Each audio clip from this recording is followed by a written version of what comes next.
Welcome back. Welcome back. Did you miss us? I did. I did too. That's why we're back. Oh, I missed you guys. I enjoy doing this. The hundreds of people watching the show Who don't comment. who don't comment. Come on. Come on. Like, subscribe, alerts, do all the stuff. Tell your friends, all that stuff. I mean, we're just going to keep doing this until, I don't know. Who knows? Who knows? Who knows? But we're going to keep doing this. Season 2, episode 7.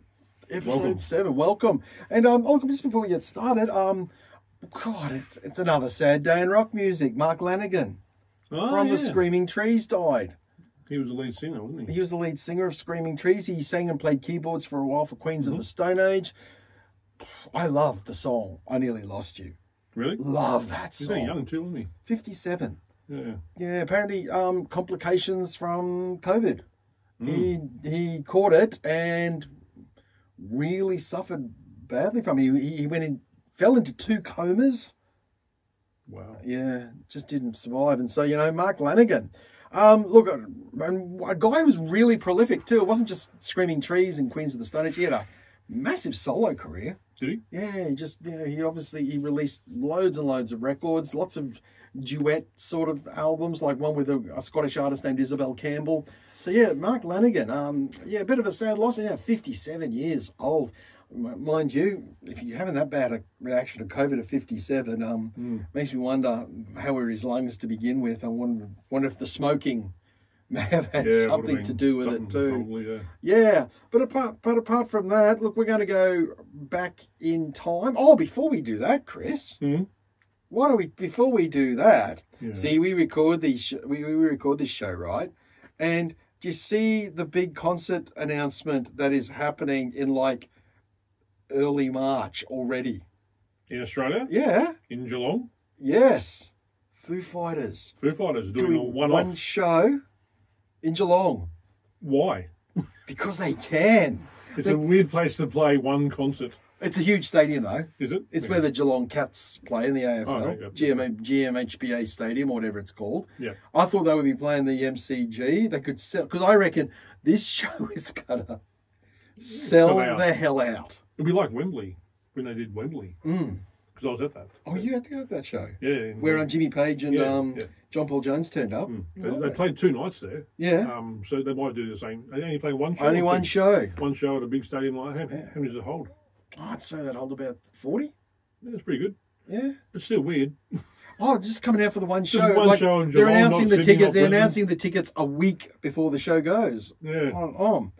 So, the tickets are on sale on the Friday, and it's on the following Thursday night, the 3rd of March or something like that. Or it's a week out. I just want to know why. I want to know the reasoning behind it. I'm sure everyone's going to ask Dave when he gets off that plane. Why are you here doing this? Why are you here doing? Yeah, in Melbourne. Yeah. Or Geelong. Or Geelong. South, isn't it? Yeah. So, yeah. Anyway, good on them. Good on them. Something. Amel and the Sniffers and the Meanies are the support acts. So, nice. Yeah, he keeps to his punk rock roots. He does, doesn't he? I'll give him that. So there you go. Now, apart from that, we're going to go back in time again. Going to hit the old time machine. Yeah, when I was, 10? I think I was about 13 or 14. Yeah. Talking about the year 1982. Now, the reason we're going back here, I saw an article recently in Ultimate Classic Rock about 1982 was the last year that rock dominated the pop singles charts. Interesting, isn't it? Yeah, and I thought about that. And if you do go back through the biggest selling rock singles of all time, the ones that, are categorized as rock, most of them come from 1982. Wow, there you go. Yeah. I'm glad you know more about that than me, darling. Well, you look at it. 3 of the big ones. Here we go. This is the last time rock really kind of dominated. And these were all #1 hits. And they're mainly in America. But we're going to look at what did come out that year. But here are the 4. Here we go, the big ones. I Love Rock and Roll by Joan Jett and the Blackhearts. That was pretty big. #1 hit. That was 82, was it? Wow, that's 82. crazy. Yeah. Centerfold by the J. Giles Band. Oh, that was a good song. Massive hit. Jack and Diane by John Mellencamp. Huge hit. And now the last one just escaped me, but I will get there. I'm sure you will. I'm sure I will, because I just sort of thought, oh yeah, those 3. And someone has said Centerfold. I said, "Oh, Eye of the Tiger" by Survivor. Oh, yeah. How That I same remember year that album, the movie came out? Yeah, 82. Yeah, so, yeah. I remember when Huge. all four of those songs were massive. Centerfold was. Yeah, and the article didn't quite want to include Men at Work Why? because they said they felt more onto the pop spectrum, but I think Centerfold's a bit poppy song. yeah, it's a poppy rock. Jay Giles Band were always a rock band, though. Oh, okay. Yeah, they were, but it is a very pop, a lot of pop elements in it. I think it has. Yeah. So there you go. I mean, you think about that, and they said when was the last time a rock song like dominated was number one on the charts? Those four, and that's only four I can think of, were number one, and that occupied most of the charts in 1982 for the whole year. You know, we were definitely in the early 80s listening to a lot more rock music. I think it probably changed with Michael Jackson. You reckon? Yeah, I reckon when Michael Jackson came out with Thriller, that changed a lot of the landscape because it was such a pop album. Yeah. And yeah, I really do think that's what happened. But I just find that like, Go-Go's. Oh, yeah. Yeah. Belinda, yeah, Our Lips Are Sealed. Yep. That's the fifth one. And because Go-Go's are always, even though they're very poppy, but they're always categorized as a rock band. I don't really know if they should be, though. Well, I do, because it was the five girls. And it was just... So basically, if they're playing instruments, they're a rock band. No, I think it was the nature of the instruments, like guitar, two guitarists, bassist, and a drummer. Right. So you class as a rock band because of that. Yeah. Yep. I think that makes sense. You know? Yeah, I do. Why do you dispute that? No, I don't know. I've never really thought about it until now. Well, I think that's always considered the kind of the elements of the basic elements of a rock band it's guitar, bass, drums. Okay. When you think about it, it's like, oh yeah, what do you like? I mean, I say guitar, bass, drums. Because people say Miley Cyrus is a rock singer, people say that Pink is a rock singer, but those solo artists. So I don't really know how that works. But back in 82, different story for sure. Yeah, I would never categorize Pink as a rock artist in any capacity. I think her songs are so pop because I don't hear guitars in them. Even though she does have a guitarist in her band and he's pretty damn good. I would never categorize Pink as a no, I guess not rock artist as such. But I don't think she is either, really. I wouldn't class it either, but I guess her audience is a very pop audience. But she has a couple of those songs here and there, like Black Cat was for Janet Jackson. Black Cat was a really rock song. Yeah, but she was it wasn't classed as a rock band. No, she was always a pop artist. Yeah, she was really following in what her brother did in that regard because didn't what, you know. And Prince was the same. Prince really straddled that. You would probably always categorize Prince as a pop artist. Yeah. And yet he's written some amazing rock songs. He has, yeah. For sure. You know, you would actually categorize the ballad Purple Rain as a rock song. Yeah, because it fits in with a lot of ballads from rock bands, isn't it? Yeah, and that's what he was aiming at when he wrote that song. He was touring America at the time, and he was selling out venues and stuff like that. And Bob Seger was touring at the same time and selling out venues. And he thought, wonder what type of audience I could get if I wrote a song like Bob Seger. That's what was his inspiration. It was like, I mean, what a smart ass. Yeah. I actually saw an article the other day, speaking of Prince, that top 10 guitar players of all time, and Prince was number 4 above Eddie Van Halen. And I'm like, this is not good. I know he's a good guitar player. Oh, he's a great guitar player. I'm not saying Prince is not a good guitar player, but to put him above someone like Eddie, I was a bit surprised by. Anyway. What article put that? Oh, I can't remember what it was. Well, who do they rate as number 1? Jimi Hendrix and then Jimmy Page. Yeah, look, you know, I'll always still go with Hendrix. I know you're probably not sold on that. I'll always go with Hendrix on that one. Page, as I've gotten older, I don't think I'd put Page up in the pantheon of he wrote great riffs. He stole great riffs. Yeah. But if I was to look at guitarists as such, I don't think I would put Jimmy Page in that pantheon of greatest. He'd be up there though, but he wouldn't be in the top 2. That's for sure. You know, but Prince was 4 ahead of Eddie Van Halen. Yeah, let's never speak of that again. No, I'm not going to let that go. I am not going. Back to 1982, eh? Yeah, back to 1982. So what are you at 10 years old? I was 10, yeah. Yeah. So you're listening. So what are you listening to in ABBA 1980? probably. 'Cause my sisters and brother was listening to that. My brother would have been listening to ABBA Kiss. in 19. I thought ABBA were done by 82. Kiss, but my sisters still listened to it. Yeah. Kiss would have been on the records, I believe, back then. Yep. My brother would have listened to Kiss and Creedence. Yeah, it's I remember funny. Creedence Yeah. being around. Even though they were well and truly done. Yeah. It's funny that when I was a kid, that's what got me in. I mean, in the 80s, I was listening to Led Zeppelin and the Dawes and probably Creedence, and those bands were done. Mm. Though, and yet I sort of just discovered them and went, oh, wow, these bands are cool. Yeah. You know? I would have had Christian music in the house. We've talked about that, haven't we? We? We have talked about that. Yeah. But those days are different to what They are now, yeah. So you got a list of some of the releases. Well, these are the albums that were released in 1982. When you mentioned you want to do an album podcast in 1982, I know you're talking about singles, but I wanted to go back and look at the albums that were released in rock. And I know a lot of these bands, but the albums were pretty amazing back then. For starters, you might know about Alice Cooper more than I did, but Zipper Catcher's Skin. Do you know that album? I don't, but I remember that's one that appears on the list, and it's not low. It's sort of higher on the best. You know when they rank Alice Cooper's albums from worst to best? It's always one of the top 5. It's always up there, Zipper Catcher's Skin. Yeah. I've never heard it. I didn't even know. No. But yeah, that's interesting. I was actually quite surprised that that was in 82. I thought it would have been earlier. But Aerosmith. Which Rock in a Hard Place. Rock in a Hard Place. Oh, right. Yeah, that was the one on the cover. I think they were in a... That was when they were... I think they were on the... Prime? No. Starting out? No. That was when they're on the decline. Already? Well, it was the 70s where Aerosmith hit their prime. Yeah.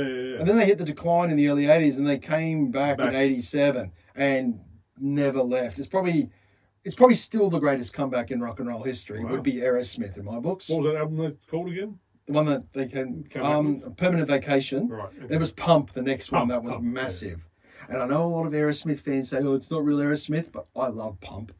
It's one of my favourite records. Love it. Why is it not real?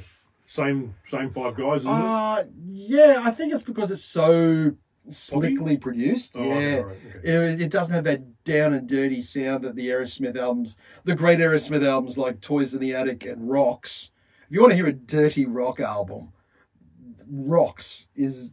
You can almost smell the sleaze on that record. It's pretty dirty. Mind you, I guess if it's a better production, it's because technology was changing. They really went for it. They hired Aerosmith were never worried about outside songwriters, and the fact that they got Desmond Child in to write a few of the hits. Off Pump, yeah. Off Pump. Yeah. And Pump is just loaded with hits. It is. It's a hit rock record. I think it's like how you make a commercial rock record. Which 80s was quite good for the commercial rock album. Oh, lots of them when you think about it. Loads of them. Absolutely loads of them. You a fan of the band called Anvil? I know of. I must have seen the documentary. Have you seen the documentary? I've seen the documentary, which I didn't know. I don't know if I really could say I like their music. So I admire the fact that they never gave it up. Yeah. They were definitely persistent. But yeah, that's an album out called Metal on Metal. Metal. That was their debut, Metal on Metal. Oh, there you go. There you go, Metal on Metal. I'm not even sure how many albums they had, but the documentary is interesting. Yeah, it is interesting, and but it didn't make me... They just never clicked. They just never turned that page. The moment was there, you see they didn't grab hold of it. No, they didn't, but that was their debut, Metal on Metal. Yeah, and Black Sabbath released an album called Live Evil. With Ronnie Dio singing for him. So I didn't listen to that either, but apparently it was a good album. I'm sure it is. I haven't listened to it myself. Blue Oyster Cult, you a fan? Yeah, pass that one. Yep, fair enough. Cheap Trick 1-on-1. That was a big album for them because that had If You Want My Love, You Got It, which was a huge hit in Australia. Cheap Trick have always been popular in Australia. Really? Okay. They've always been they're touring. They're doing the Under the Southern Stars tour with Bush and Stone Temple Pilots. And Cheap Trick have always been popular in Australia. And I think The Flame was a massive hit. It was a number 1 hit here, whereas I don't think it was a hit anywhere in America anyway. They're kind of weird. Cheap Trick were bigger. They're one of those bands that definitely from America, could only have ever come from America, but were massive overseas. More than America. Like in Japan, they'd call them the American Beatles. Wow. There you Yeah, go. so Cheap Trick were really popular. Then they became popular here in Australia. And I'm sure they're popular throughout Europe and England. But in America, I think they've got a bit of a following. A But bit like Meatloaf, really, isn't it? yeah, some artists are just like Some that. bands Yeah. do that. Mm. David Hasselhoff, he does that. Yeah, you can have that too. Diamond Head. Borrowed Oh, I Time. never got into that voice. I know can't get into the Metallica were voice. really influenced by them, but I can't get into it. I so neither can either. So, but that was a big As heavy soon metal as- back album. As soon as I hear his singing, I go, nah, it's all right. Yeah, Borrowed Time was that album. But yeah, I've gone back to look at the catalogue of what influenced people like Metallica and Megadeth and those guys, and Yeah. a lot of it I can't get into. I like the versions that these other guys have actually made Yeah, probably. better than the originals. So, but one of my favourite guitar players, Gary Moore. Corridor. I've just been reading a bit about Gary Moore. Oh, have For you? some reason, it's just coming up on my feed. I think it's getting into my brain, but I love Gary Moore. Oh, And you said more. It's funny. Good thing you said about your favourite guitarist, because these articles I've been reading have been saying this guy is probably one of the all-time greats, and yet he's never spoken of in the same sentence. But if you really listen to his playing, and I love Gary Moore. yeah. The Run for Cover album I bought, and I love the song he did with Phil Lynott, Out in the Fields. Oh, it's how good. so That's Irish. the first song that, yeah, it is actually. It's so That's the Irish. first song I actually saw of his. Yeah, on that's video. I remember watching that. Watching it on the radio whenever I watched it on. Yeah, And I was just fascinated by it. and I like the fact that it was one of the first ones where I saw they put the tiny camera on the end of the guitar style. Yeah, yeah. And you actually saw his fingers. Playing. And I went, oh, Yeah. what's he doing? Yeah. What is he? And then I saw an old live one he did. It might have been a song from Corridors of Power. He did a version of the Yardbirds' Shape of Things. And his playing on that was like phenomenal. It's like you're watching and thinking, how is no one else talking about this guy? And then he does his solo career in blues. Like his changes kind of like Still Got the Blues album was so different, but it was so good. There seems to be a real connection too with Irish musicians and the blues. Yeah. Rory Gallagher is a guitarist. You probably heard, I've never really actually heard any of his stuff, but you've heard of him. I've heard of him, yeah. For Yeah, Sure. and you know how the people who love Rory Gallagher love Rory Gallagher. Yeah. You know what I mean? It's like he is like worshipped in the pantheon of Irish artists. Yeah. I think Gary Moore is cut from that same particular cloth. But yeah, Rory Gallagher is that guy, and is that Irish blues, and because the Irish have had such an awful history, the blues probably resonates Well, so much with them. back in the day, yeah. for Yeah, Sure. yeah. But yeah, Gary Moore, Corridors of Power. That was the one that made him a big star. But I'll tell you what, I think the Still Got the Blues made him a big star. that made him a huge star. But Yeah. I think Run for Cover was that album. Right. That was the one that, like yourself, I saw Out in the Fields, and I just went, I love Phil Lynott. And Yeah. who's this guy he's with? You know? Yeah. Yeah. Because that wasn't Thin Lizzy, that was just No, Phil but and yeah, Gary. because he had a friendship with Phil Lynott, and God, Extraordinary bass player. I love Thin Lizzy. Yeah. Yeah. I love Phil Lynott and yeah, extraordinary songwriting and everything. But yeah, Gary had been in Thin Lizzy, like he'd only record one album with them, but he'd done 3 stints with the band as a touring guitarist. Okay. But he only ever did one album, Black Rose, Right. or the gaelic title Roisin Dub. Love that. Keep going. Sammy Hagar brought out 3 Lock Box. That was his solo career after It was a Montrose. solo career, and that was the one that had all the Sammy Hagar songs. That Yeah, they kept playing over time still. Yeah, that was a big hit for him in America. It was. No, he never really became like this big star in Australia. But I remember when he got the gig singing for Van Halen, it was always very much like, well, I've heard of him, but I wouldn't know who he was. Yeah. But in America, he wasn't a huge star, but he was somebody. Yeah, I only had first heard of him when he was actually in Van Halen. I'd actually heard the name. No, I hadn't. Even though my stepbrothers had the album of those albums, I never saw the album covers. You've heard the Montrose stuff, haven't you? Yeah. Well, I'm not a huge fan of it. I thought it was cool. Yeah, it was good for its time. Yeah, I thought Montrose was really cool.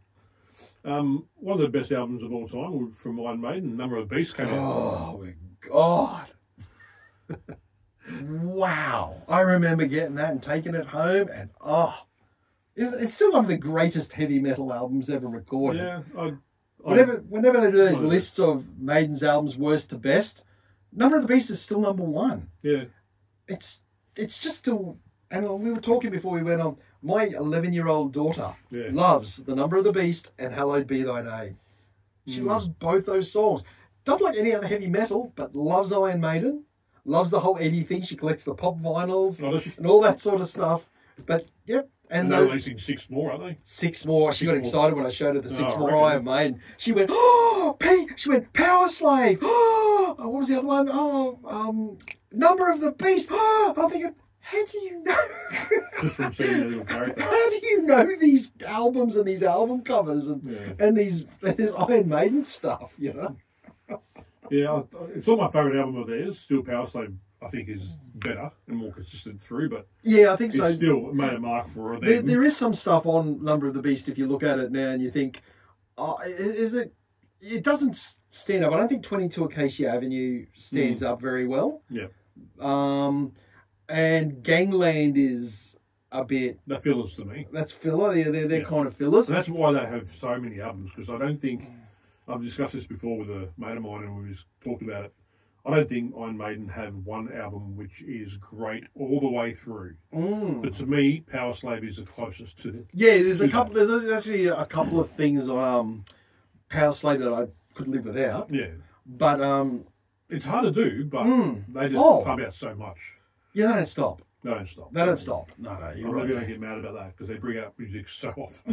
Wish Metallica did that. And so much of it. Yeah. Like their last 2 albums were like monster double albums that go for like, well, as long as Schindler's List almost. And do you reckon, is it... I didn't see the writing credits for the last album they did, but was it all Steve Harrison? No, they all share. They share it now? Yeah. A lot more? A lot more, yeah. There's 6 players, I guess, so you got 6 people, 5 people. I often wondered why Yannick Gares is still in the band, because every time you watch him, it doesn't even look like he's playing the guitar. Like Andrew Ridgeley, he's dancing a lot. Yeah. But he brings a lot to the songwriting table. Okay. Right. Yannick is a songwriter as such, but obviously they must have loved having him. Yeah, because when Adrian Smith came into the band, they must have went, well, what do we do with Yannick? Yeah, let's keep him. Let's keep him. Let's share your role. Yeah, you can... Yeah, we'll keep Yannick. It seems to work, I guess. It works. They obviously, They don't mind splitting things 6 ways. They don't. Keeps the bands together. Yeah, bands and money. Judas Priest, Screaming for Vengeance. Whoa. That was a big record for them, wasn't it? It was, but I didn't hear it back then, but for me, my album for them was Ram It Down Still was my favourite. Okay. Because I was a bit older and listened to that, so I don't really know much about that album, but I know Judas Priest made a big mark on my stepbrother's catalogue. Look, I went well, because it's a massive album in the Priest catalogue. Is Screaming for... It's 82. Yeah. I mean, I just mentioned those singles. These are some of, and we haven't even mentioned. I'm going to mention the Australian albums. Can I mention some of them? Yeah, because this came out in 82. 10 to 1 by Midnight Oil. Oh yeah, that's a good album. Circus Animals by Cold Chisel. You discussed that recently. I did on Get On It. Yeah, exactly. And I wouldn't listen to it because I hadn't heard it for a long time and didn't know the songs on there offhand. So I listened to it the other day, and it's pretty much hit all the way through. And they're all the songs. It's like a greatest hits for me. Yeah, that album, Circus Animals, was like a greatest hits. All of my favourite songs are on there. When I went and saw Cold Chisel live a few years ago now, I'd never seen them live, and so when they did the show at the GC 600, and I went and saw them, and they were amazing. Yep. It was an amazing show. The thing what got me was they did 2 of my favourite songs of Circus Animals, which were the album tracks. Yep. They did Hound Dog and they did Letter to Alan. Okay. And I was like, these are album tracks of Circus Animals. That's how good that record is. When Cold Chisel make up a set list, they go, I've got to put in a couple of album tracks from Circus Animals in there. No, it was actually really enjoyable to listen to. What else? Days of Innocence by Moving Pictures. Oh, Moving Pictures. They were huge. What About Me was a massive song. Bustin' Loose was a big song. They were big. Time and Tide by Split Ends. Oh yeah. That had Dirty Creature on it. And a New Zealand band though, weren't they? Yeah, but we'll count them. We'll go. But yeah, as I said, 10 to 1 by Midnight Oil. That album spent nearly 200 weeks in the Australian charts. Wow. Just kept selling. And it didn't even, the singles didn't even really chart. But Midnight Oil as a live band. Yeah. Sons of Beaches by Australian Crawl. Okay. Yeah. Australian Crawl, as we have with Kev, who runs this studio, we have discussed, huge in this country. You know, then this is just like some of the Australian acts that have been in there. What else you got there? You know, I mean, these are. I'm sorry, I'm going. But these are. Oh, Spirit of Place by Goanna. I saw that one. I know you like that one. There, yeah. Chris likes that one. And Primitive Man by Icehouse. See, they're all bands I've forgotten about. I was only young when it came out, but you heard those songs, like I said before in another podcast. Yeah. Those songs were on the radio all my life when I was growing up. So I didn't need to buy the albums. But you know them because they're on the radio all the time when you're at work, whatever you're doing. You hear them, it's just always constantly there. And they're good songs. All of them. Yeah. All of them great songs. So there you go. Oh, and of course, you know, on A Business as Usual came out in 81. So yeah. Right. Yeah. One of your favourites, Kiss, Creatures of the Night. Look, a really kicking record. A really kick-ass. What's the single of that one? I Love It Loud. Oh yeah, that's still played now. Still played now. Yeah. And one of probably their best ballad, I Still Love You. Okay. Pretty good one. But even the title track, Creatures of the Night, it's just killer. War Machines on that. That's a real. That was when Kiss went back to. They went from being a guitar rock band. That was their heavy metal record. Mm-hmm. They actually went in the studio and made a metal record, and it kicks. Creatures of the Night is still. You'd put that on today and go, this album kicks. It's good, yeah. Yeah, it kicks. I'm surprised you don't think Forever is their best ballad. No. It was a hit. No. I Still Love You. That's such your classic 80s metal power ballad. When Forever came out, it was on the rage every day. And you got so sick of seeing it. Oh, Forever, yeah. It's not my favourite. Led Zeppelin, Coda. Yeah, look, that was I didn't discover Led Zeppelin until well and truly after they finished. But Coda is just all... It's an album about B-sides and rarities. That's all it was. It was just unreleased material. But it just goes to show how little was in the Led Zeppelin vault. Because this is after Bonham died. Bonham died in 1980. How little was in the vault that they released Coda as a record as kind of like a see you later. That's it. There you go. Led Zeppelin's so finished. So you didn't do very well on the charts or anything? I did. It sold well. It was a Led Zeppelin record. Yeah, it was a Zeppelin record. Iron Fist by Motorhead. Can't go wrong with Motorhead. Can't go wrong with Motorhead. I was watching that documentary you talked about the other day.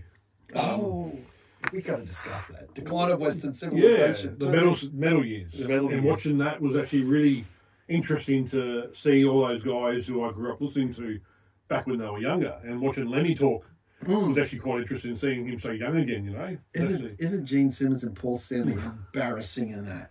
Didn't they just embarrass themselves? Didn't I tell you it was like a real kind of... And another friend of mine said his favourite scene from that film is when they're at Gazaris. Oh, yeah. And old Ben Gazzari's out there because he just loves being surrounded by these hot chicks and these young guys. You can see he doesn't care, you know. Yeah. I love when the girls at He goes, that's not the type of thing. We have classy chicks here at Gazzari's. You're like, what? Yeah. No, I thought it was funny when the first time I saw them interviewing that documentary, Paul Stanley, he's laying on a bed and there's one female next to him. And she's just looking at him and he's just talking away to the camera because it's overhead. Yeah. And then they pan out and there's two other girls on the bed with him. Like, you're such an idiot. And then Gene Simmons in the lingerie store. Yeah, and then he's standing in the lingerie store and that girl goes past and he stops talking, keeps looking. I'm like, really? Really? Really? But that was the time back then. But yeah, watching the guys from like, Dave Mustaine was on there and then you get Lemmy obviously and you get someone like, who was it? The guys from Poison. How much cocaine did they take before they went on? All four of them were on there, but I'm watching, just looking at them. We're just like, man, you used to dress like that? Yeah. And they all did. They all did. Hair and all that kind of thing. They all did. And it's just crazy watching them all, you know. It was a really interesting documentary. That was it with Gazzari's. That's what always, as I said, my mate's favourite scene is when Gazzari, the band Odin, and he tries to get everyone to get the chant, Odin, Odin, and no one is chanting. That was really interesting. Good to get on. For those who are watching at home. You watch it on YouTube. Which Chris did. It's for some reason, and yet it's never had the official Blu-ray release or box set release or anything because they can't release the music rights. Right. But everyone seems to upload a copy on YouTube. So have you watched the other episodes?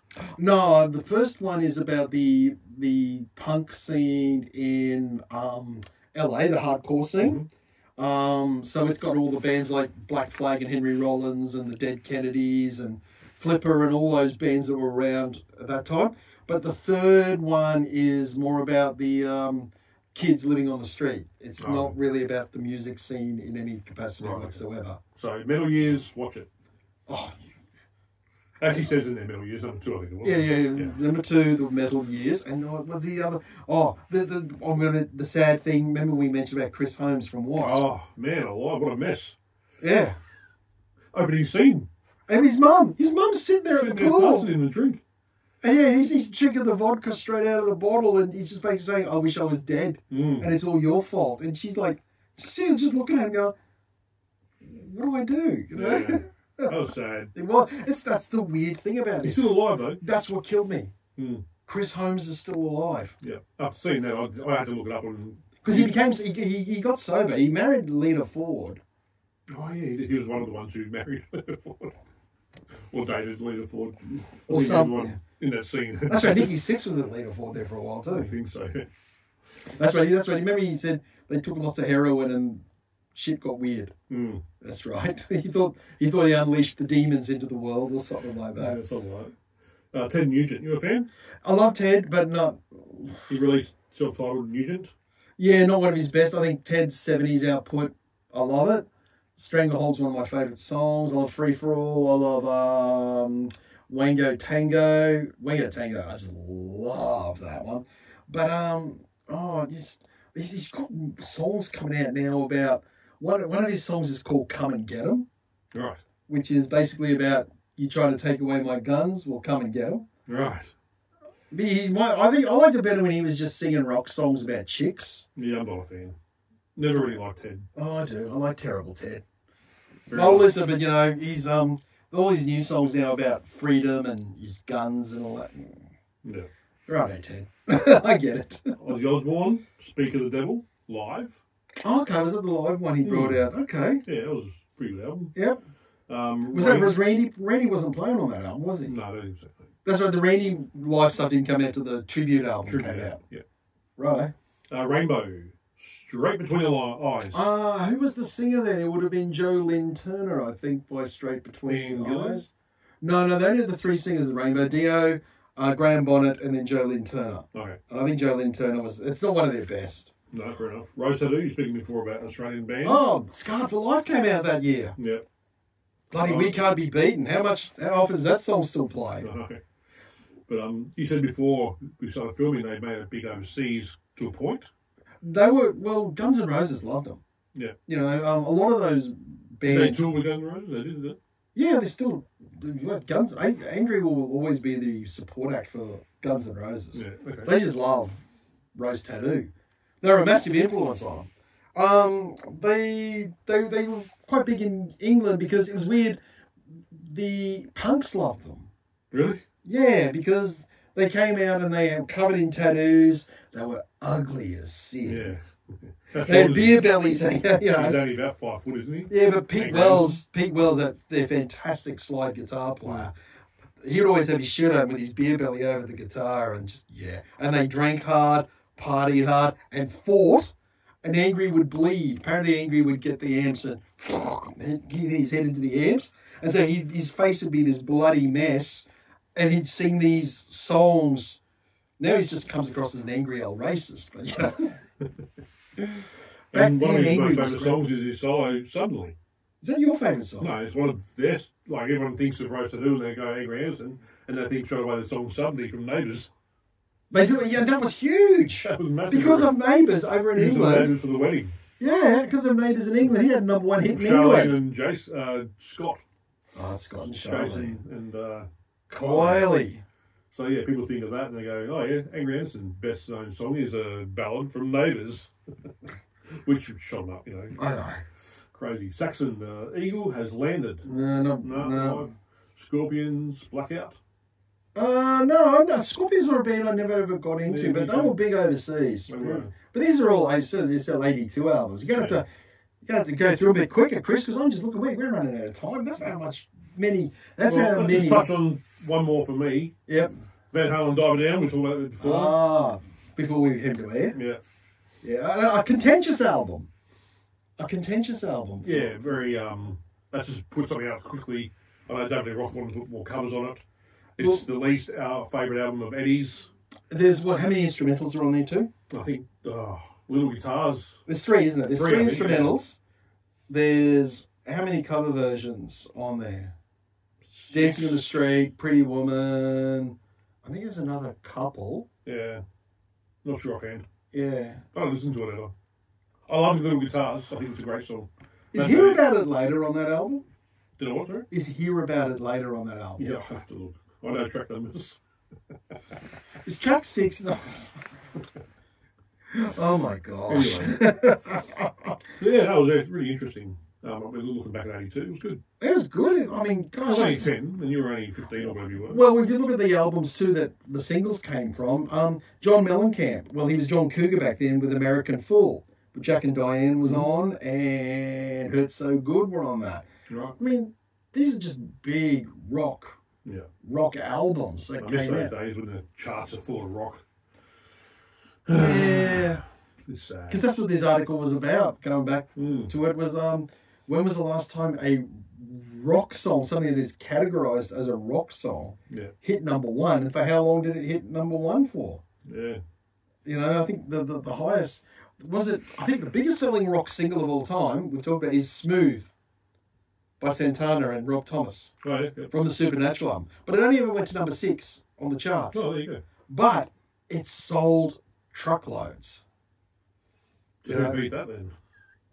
Oh, it's interesting. I don't know. I can't remember. But in '99, but it is categorised as the biggest selling rock and roll single, more than "Hey Jude" by the Beatles. Oh, wow. That outsold. That's how big Supernatural was. That's incredible. It's an album that sold 20 million copies, and no one gives a crap about it. No one goes, Supernatural by Santana. What a great record. I don't. Yeah, it sold 20 million records. Before we head off, cool thing. Oh, cool thing. My cool thing. Oh, yeah, you got a cool one. What do you ever think? Yeah. A guy called Mike Dawes, Dawes, plays acoustic guitar. I've been watching him on YouTube. He taps it and he hits it and he does this and does that. Have a listen to Mike Dawes on YouTube or Instagram. He plays a couple of songs with Tommy Emmanuel, who I always thought Tommy was probably one of the best, if not the best, acoustic guitar player around. But I have to say Mike is kind of like up there as well. Does he do a lot because Tommy did a lot of that tapping. tapping. This is what he does most of the time. Yeah, Tommy did a lot. Just incredible guitar playing and the rhythm behind it with hitting the guitar. Just Mike Dawes. Have a look at it. Check it out. One of my cool things for the week, and yours? My cool thing for the week. Oh my gosh! It's sometimes I go, oh, what is my cool thing? Right, it's a YouTube channel. Justin Hawkins Rides Again. Have you seen this one? No. Justin Hawkins from the Darkness. Yeah. He does a YouTube channel where he just basically comments on things he likes or doesn't like we're doing. like we're doing. But he's got a bigger audience because he's Justin Hawkins from the Darkness. And he just talked I saw him do this whole episode on Bryan Adams' Reckless album and how good it was. And then because I'm sitting there watching this going, we should do that because I forgot how good, when I was a kid, Reckless came out in 1985. And as he said, this album is wall-to-wall bangers. There is not a bad song on it. And when we talked about rock albums or albums of the 80s, how there was every song was Reckless by Bryan Adams. Yeah. Every song on that was... there were 5 or 6 singles of it, but every song off it could have been a... Was he a solo writer of those songs? I know, he always had a songwriting partner, Jim Valance. Right, okay. But it was big production on the record. And Bryan Adams is basically guitar, bass, drums with a little bit of keyboarding. And he just wears T-shirt and jeans on stage. He is literally just... Like your neighbour. He's like your neighbour. He's a rock guy. That was Bryan Adams, So...